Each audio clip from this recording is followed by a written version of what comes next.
समस्तजनकल्याणे निरतं करुणामयं नमामि चिन्मयं देवं सद्गुरुं ब्रह्मविद्वरम्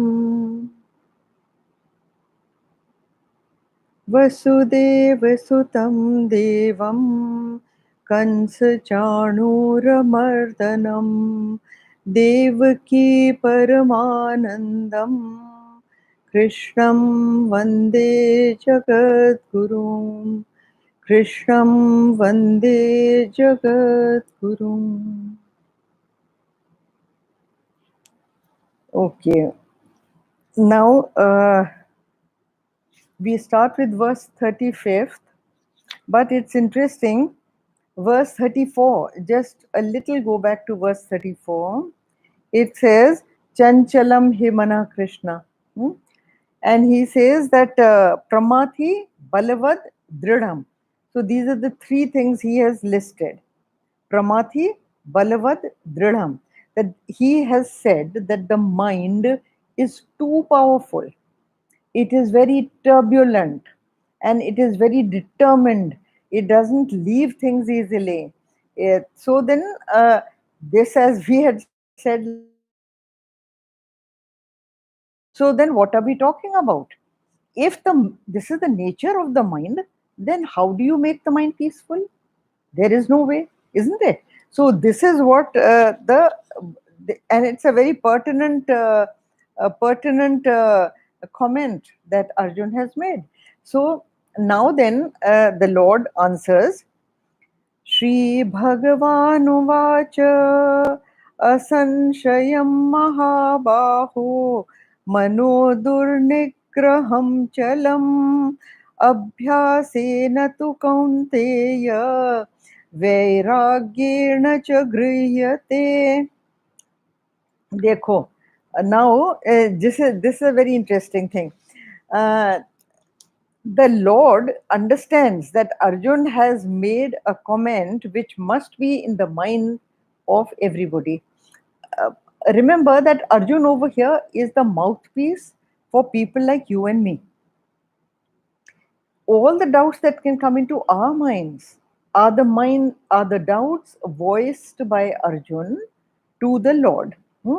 And it's a pertinent question. So the Lord then says, Asanshayam Mahabaho. Now, Asanshayam Mahabaho means no doubt. Sanshay, Asanshay, no doubt. No doubt, Mahabaho. What you have said is right. And so now, dekho, this is a shrewd person. The main thing in when you are with an opponent is the first thing is to appreciate him and retreat. When you appreciate the opponent and you retreat, you are actually disarming him initially. So the force in his attack becomes lessened, it becomes mild. And so he says, Asanshayam Mahabaho.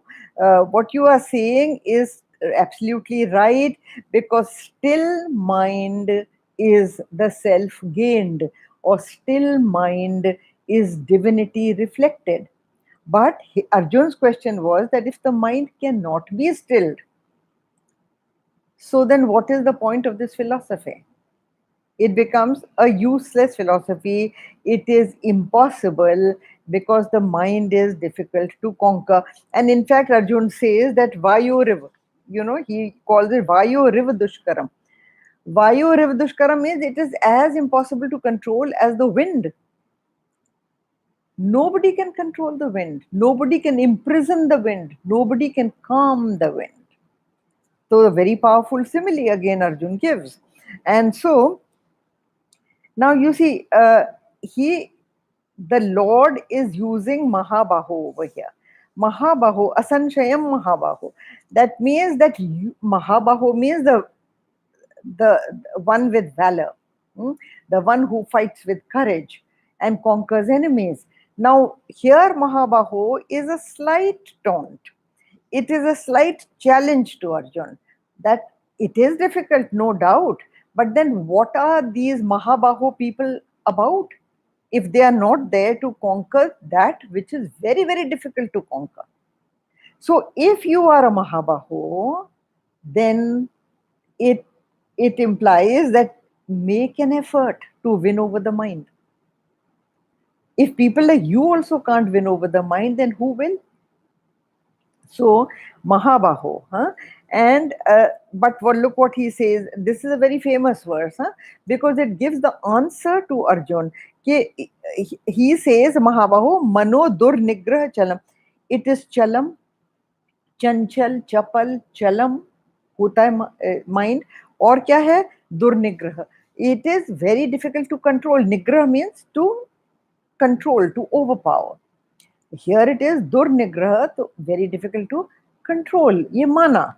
So Krishna is going along with Arjuna, saying that I understand, I appreciate what you are saying. That is true. But then he says it is possible for people who have the courage to conquer, like Mahabaho. And he says two things. Say you can conquer the mind only with two things. And what? Abhyasena tu kaunteya vairagyena cha griyate. So with these two things, it is possible to hold the mind, to still the mind, to control the mind, to make it peaceful and calm. What are the two things? Abhyasen और वैराग्यन. Now अब ये चीजें दो देखिए.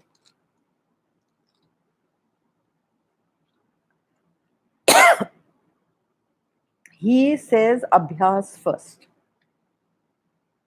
Abhyas is practice. Practice of what? Practice of discrimination. Unless you do that, you cannot reach vairagya. Dekho, if you have liked something very much, and we all run towards that, whatever we like, unless and until we begin to see flaws in that, unless and until we begin to see what are the defects there, unless and until we begin to see how it harasses us, how it is disturbing us, nobody is going to have vairagya for that thing. Nahi na? What do you throw from your house? You throw that which you find useless, which you find giving you trouble, isn't it? Anything in the kitchen, huh? Gadgets आपके kitchen में, microwave, this, that. When they start giving you trouble, it is only then you decide to change them for a new one, isn't it? Till it does not give you trouble, you are happy with it. So vairagya आएगा कैसे? Think about it, huh? Vairagya can only come when you begin to see defects. Even in a marriage, why are so many divorces taking place? They are enamored of each other when they get married. Then they are disenamored, if that is any word, disenamored with each other after marriage. Because when you live under the same roof, you begin to see little things about that whole setup which you do not like. And that is the reason vairagya develops. That is the reason you want to give it up. So forced vairagya nahi hota. Huh? This is what that is why he has noticed that this is in arrangement of words in the scriptures, especially Sanskrit scriptures, is very important, and notice them carefully. They go from a lower order to a higher order, which he has done over here. First, he has said abhyas, and then he has said vairagya, because abhyas leads to vairagya. Unless you discriminate about any situation, any object, or any activity of yours, anything that you are pursuing, unless you discriminate about it, you will keep running towards it because you imagine joy in them. You have projected joy in them. So you will keep running towards that thing. Okay? Now, इसीलिए अभ्यास comes first. That means you evaluate everything. Any activity that you are pursuing, evaluate it. How much time am I giving to it? Is it a waste of time for the gain made? Balance the gain and the effort, time, money that you spend on something. Is it worth it? Is it worth it? When you realize that it is not that worth it, you will automatically give it up. Like supposing you have to go for a party. You are not that keen, but people are pressing you to go for that party. You immediately calculate in your mind, if you are intelligent, you will calculate how much time will I spend going through the traffic from my house to the venue? 1 hour. 1 hour of going through traffic. Okay? Dressing up. Okay, that takes time, effort. Then you go there. And what is the gain over there? The gain is nothing excepting 50 people gathered together, chatting, looking at each other, who's won what, and basically saying, oh, how nice to see you, hello, how do you do? And some food to eat, and then you come all the way 1 hour back again. I'm not saying don't go to parties. If they attract you, please do go. I am only talking that before you go anywhere, discriminate in your mind that is it worth doing? Is there some intelligent discussion taking place? Is there some knowledge being dispersed? Is there any way in which you will benefit? If you will, must go. If you don't, and with discrimination you realize that it is useless, then you disengage from it, because otherwise it will cause dissatisfaction in your mind. So with thinking, if you can bring out the gain or the loss of what you are going to be doing, then alone will you ultimately leave it. Otherwise you will not leave it. You will not drop that thing. So detachment cannot be forced. Like people try, उपवास से try करते हैं, हाँ, जबरदस्ती उपास करेंगे या जबरदस्ती कोई साधना करेंगे, जबरदस्ती ओ so many thousand जप्स करेंगे, जबर this is all imposed on yourself, and this is only suffering. Why are you doing it? What is the gain? If you have gained something, if you're doing upavas correctly, if you're doing japa correctly, then you will surely gain. And if that gain matters to you a lot, do it. But discriminate before you do something, huh? And don't unnecessarily get into hatha yoga and self-denial of all kinds, because they will only torture your body, they will torture your mind if they are forced on you. So the Lord is saying, abhyas aap us cheez ka karo with the mind. Discriminate carefully about everything in your life with the mind, and then give it up. You don't even have to give it up. Let me be honest. You don't have to give it up. It drops. It drops from you automatically. The same example as I give always of playing with a doll. How much you love playing with a doll. पर अभी तो आप नहीं खेलोगे ना. It has dropped off. That desire to play with the doll has dropped off from you. You don't want to do it anymore. Similarly, so many things that you run after, when you discriminate that how does it benefit me? One more house, one more piece of jewelry, one more car, one more this, one more that. Are they really adding up to you? Are they in any way enhancing your happiness or peace of mind? Or are they troubling you? Or they are more added trouble to you? Think about it. Think about it. So, Vairagya will come only when you do abhyas of discrimination in your mind. And these two things are the ones which make it easier. The Lord says it becomes easier. Hey Konteya, the first line says Mahabaho, which I told you is he's almost challenging him to indulge in this effort. And the second line says Konteya. Konteya, I have told you, he says in a loving manner. So he is cajoling him also. He's also trying to show him little love, that, oh, come on, you are Kunti's son. I am telling you it is possible. Don't be dejected. Don't think कि ये तो हो ही नहीं सकता. That is not on. Now let's come to the next verse. The next verse says, असंयतात्मना योगो दुष्प्राप इति मे मतिः वश्यात्मना तु यतता शक्यो वाप्तुमुपायतः. It says, yoga, I think, is hard to be attained by one of uncontrolled self, but the self-controlled striving can obtain it by proper means. So how can this divine yoga be gained? That is the question over here. And he says that only when the mind is extremely single pointed, you can gain yoga.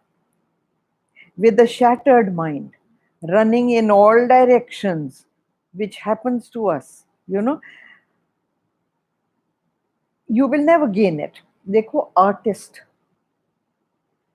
I'm giving examples. An artist, see the concentration of his mind. Research scholar, see, anybody who's creating anything, his mind is so single pointed and focused on what he is doing that they even forget to eat. There are cases of artists and research scholars who haven't eaten for 2 days together. They just forget. The food keeps lying there, served by their family, but they don't eat it. That is concentration.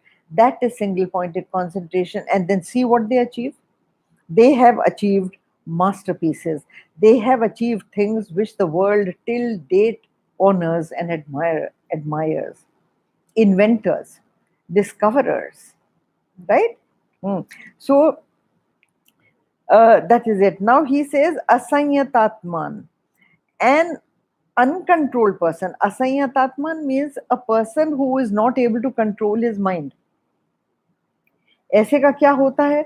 He says, देखो, it is hard to be attained by the uncontrolled self, but the self-controlled striving, self-controlled, but also trying. Striving is the word.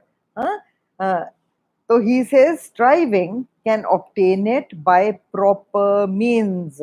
So देखो, when the mind is dissipated, it has lost its vitality, it becomes weak, it becomes shattered, it is not able to concentrate.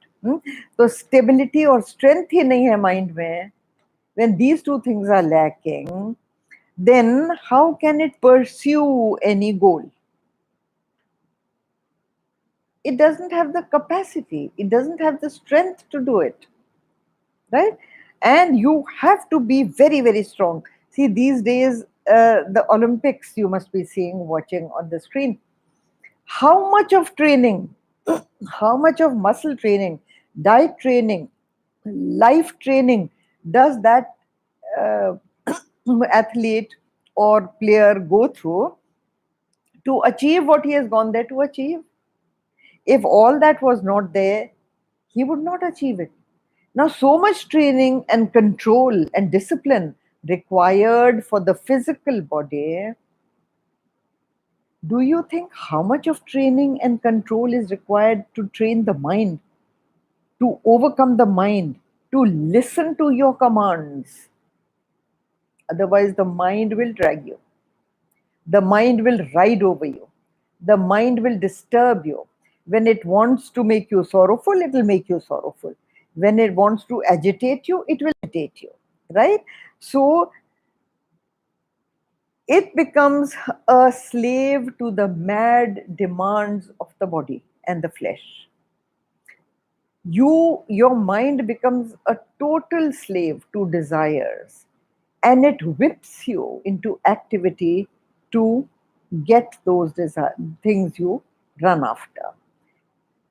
You have to be the controller of that mind, not that the mind is your controller. Generally, We do not even move at all unless the mind tells you to move. है ना? So it is very difficult. Now, such a mind can never, Gurudev used to shout this never out. He used to roar it out. He used to say, such a shattered mind can never attain yoga. It has to be a still mind. So then, now, देखो, और इसको करने के लिए 3 चीजें बहुत जरूरी हैं. श्रवण, मनन and nididhyasana. Shravan, listening to a teacher who will help you to go in this direction. Manan, contemplating carefully on what the teacher has said. And Manan includes application. You have to, all the time when you do Manan, you have to see how does this knowledge apply to my life? What am I doing? What are my activities? And how does this knowledge apply to those activities of the mind? Is it okay or not okay? So one has to brace oneself to win. Otherwise, you cannot win. So Shravan, Manan, then Nididhyasan. Nididhyasan is again explanation and study. You have to study, you have to again and again revisit what the teacher has said, and again see how it applies to your life. So these 3 things, if you do not do, you just go to a satsang, listen to it, and you will feel very nice, because in all satsangs everybody's mind becomes calm and you feel very nice. Yeah, ha ha ha. And at that time you feel this is very easy to achieve, ye to main kar hi sakta hu, hai na? But unless you do these 3 things to control your mind, it is not possible. So the main thing is to control your mind, and only then is this yoga possible. Now then come to verse 37. Let's come to verse 30. अब ये तो उन्होंने बता दिया आपको, ठीक है?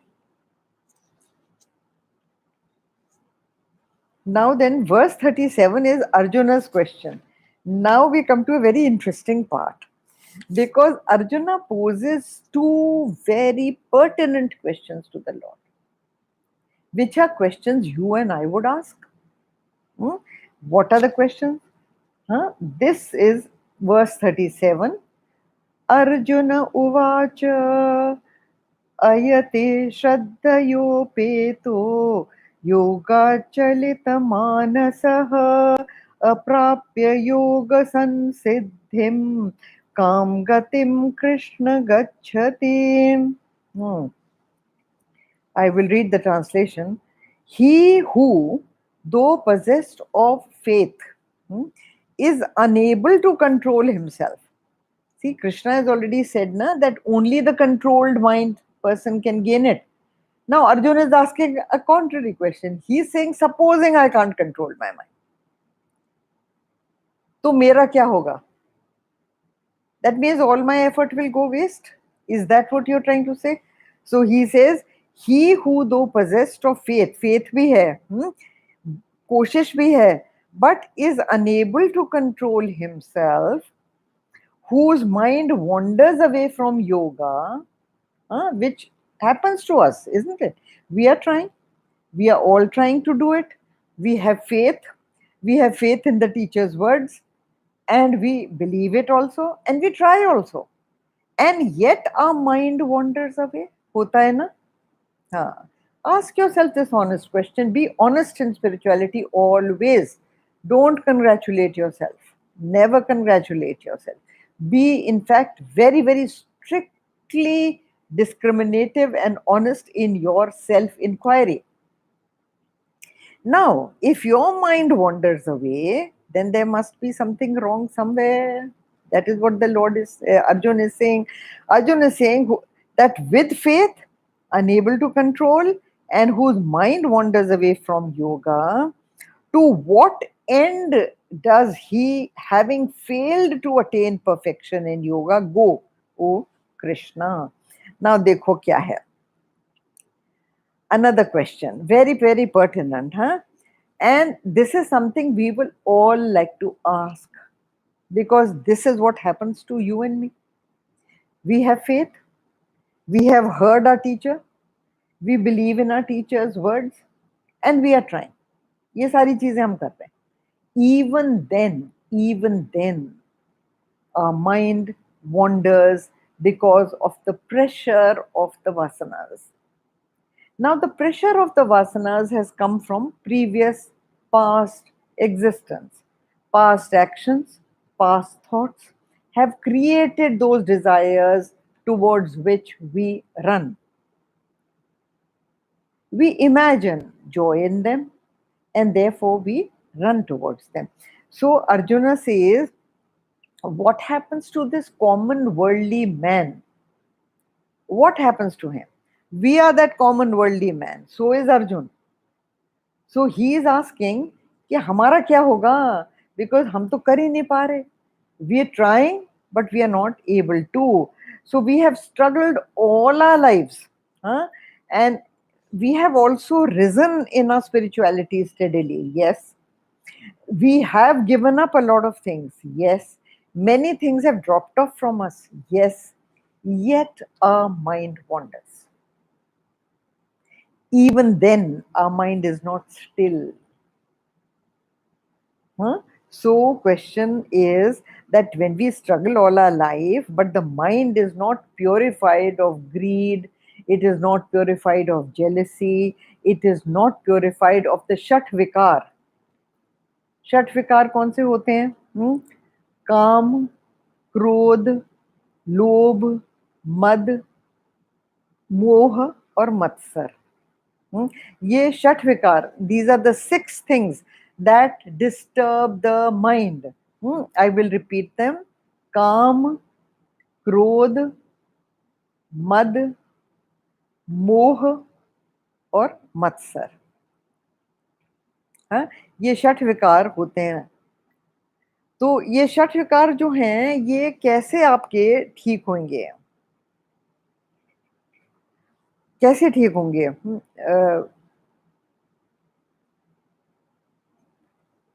You fall badly. You fall badly in your sadhana, you fall uncontrollably, and you fall again and again. We all experience this. And it is because of all these that we keep on falling. Now then, how do you control this pressure of vasanas? You have almost reached. Many sadhaks, believe me, many sadhaks reach very high and they have almost reached the place when they fall, and they fall very badly. Gurudev used to say, the higher the height, the greater the fall, because the gravity pulls you that strongly from the height. It is just cause and effect, isn't it? So, do we come to this tragic end? And if we have to come to this tragic end, arjuna का question तो ये है कि हमारा क्या होगा फिर? ये तो वो बात हो गई ना, माया मिली ना Ram. We have been practicing all kinds of sadhanas on us. We have imposed disciplines on us. We have imposed checks on ourselves. We have imposed controls on our mind. वो सब करा, हैं? और फिर क्या हुआ एंड में? Two things के. One thing is the pressure of the vasanas, which can pull you down. The other thing is death. Everybody has to die. So you only have that much of limited time to practice this and reach anyway. But supposing before you reach, you may have gone very high, but supposing before you reach, suddenly in your flight, you are taking a great flight and your wings are clipped by death. So again, what happens to you then? So he is saying that what happens to such a man, please say that all over again he has to start. Does he have to start from scratch again in the next life? तो वो तो फिर हम करते ही जाएंगे. In every life the same story is going to repeat. that you have not reached and your life is cut short. You have not reached and some powerful vasana or the other comes your way and you fall again from there. तो ऐसे this small time pleasures ही अच्छे हैं. इससे तो Arjun is trying to say कि why don't we go for these small time pleasures only and go towards sensuality, at least we'll enjoy that for a little time, mana. But you cannot deny that there is no pleasure in the world. Gurudev used to give the example of a cup of coffee. He used to say, how can you say there is no joy in a cup of coffee? There is, certainly there is. But it is not lasting, it finishes, and that's the end of it. And even if you want to continue having coffee, the second cup will not give you that much joy. The third cup will give you much less, and the fourth cup will be a suffering. Isn't it? Huh? So, permanent joy that is being promised by this sadhana, where is that permanent joy and how can you get it? This is Arjuna's pertinent question. Now, Arjun is asking another something which is again very, very interesting. देखो शंकर, हाँ sorry इसमें एक चीज नहीं अभी, late ही से who has even gained faith, huh? Let me talk about Shraddha. Shraddha is not blind faith. A lot of Hindus misunderstand Shraddha as blind faith and they don't want to be slaves of blind faith or superstition. They think that the Gita advocates कि जब तक श्रद्धा नहीं होगी कुछ नहीं होगा. Shraddha, understand it carefully.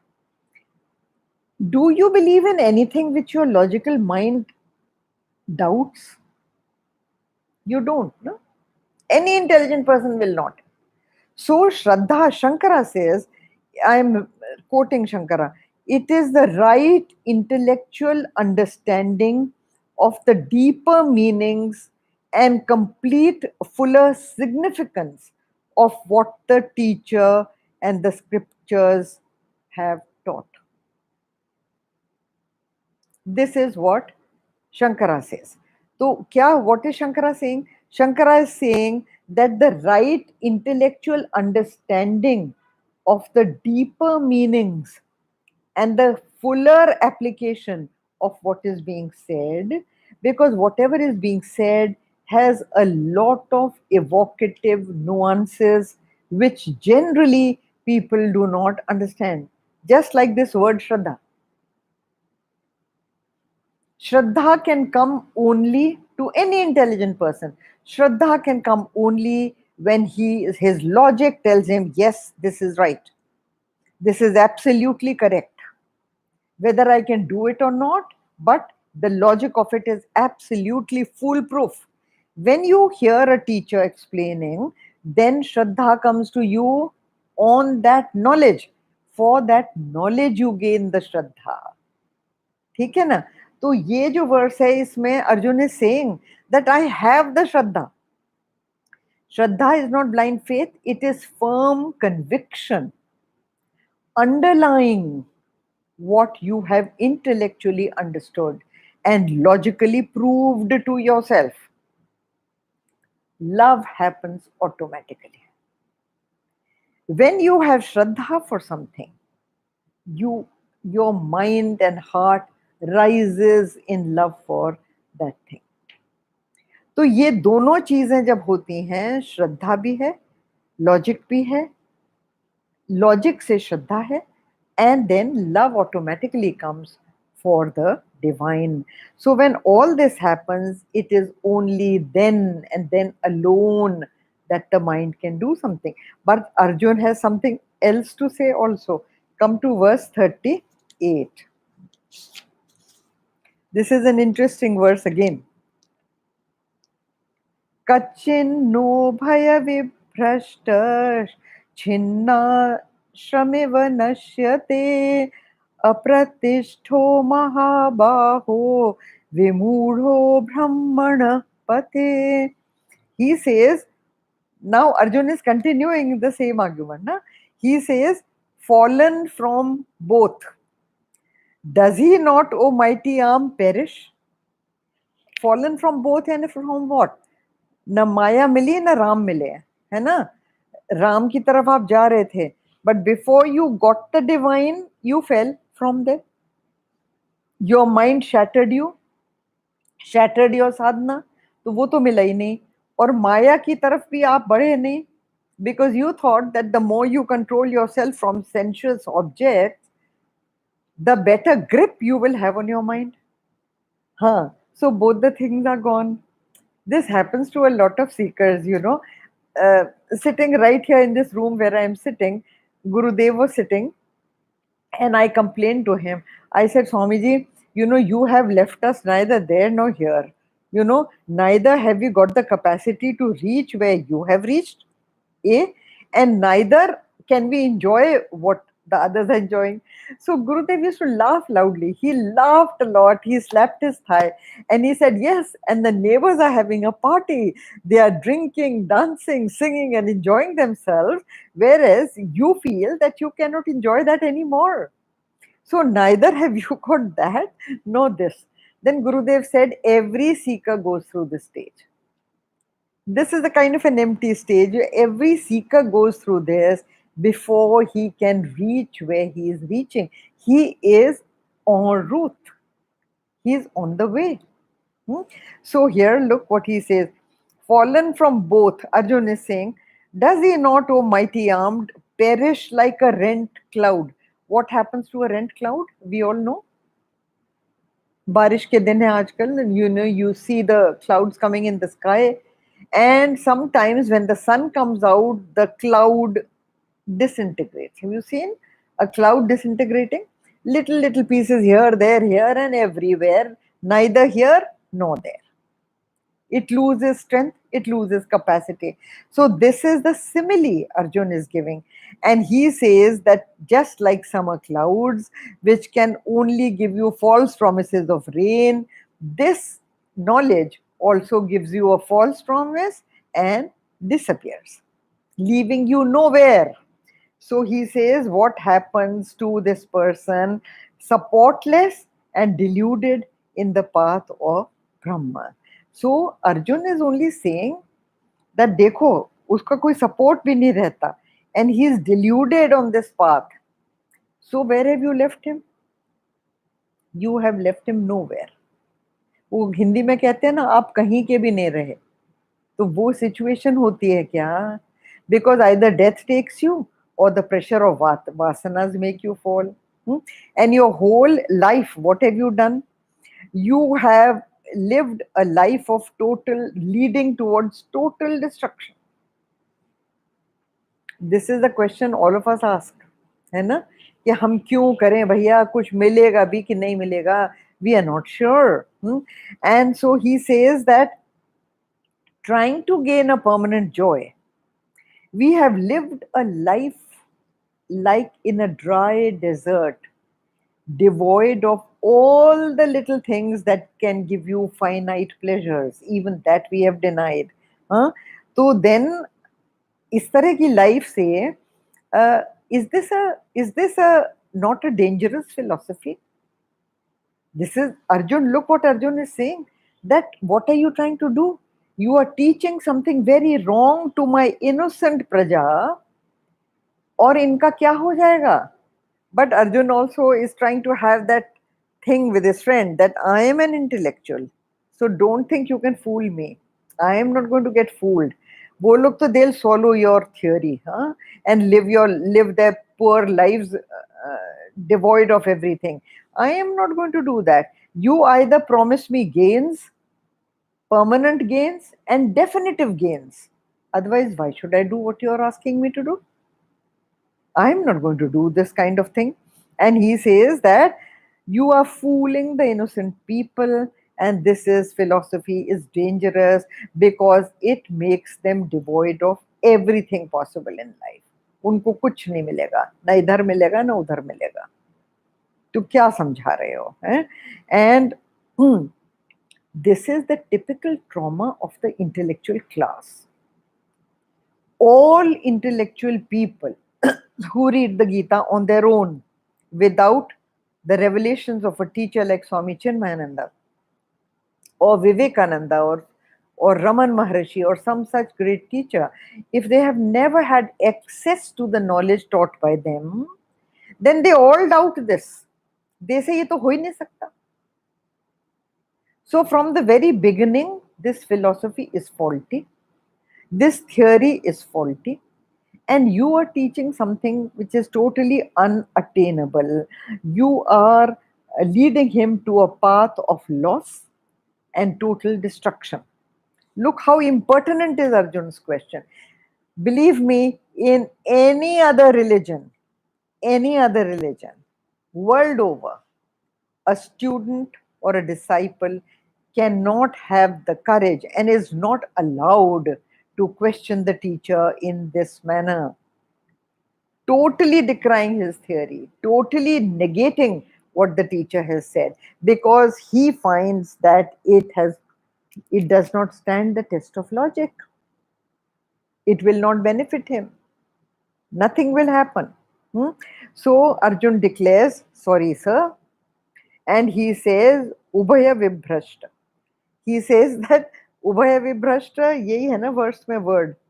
He says that I will lose both. Losing both means I will lose the knowledge as well as the action. Somewhere that also अब नहीं होगा और knowledge तो halfway कट ही हो गया, खत्म हो जाएगा. So this is that ubhaya vibhrashta. I will be in a loss for both the things. So this is what we do today. Next time we will do verse 39. With this question in mind, think about it. ॐ पूर्णमद पूर्णमिदं पूर्णात् पूर्णमुदच्यते पूर्णस्य पूर्णमादाय पूर्णमेवावशिष्यते. ॐ शान्ति शान्ति शान्तिः. हरि ओम. श्री गुरुभ्यो नमः. हरि ओम.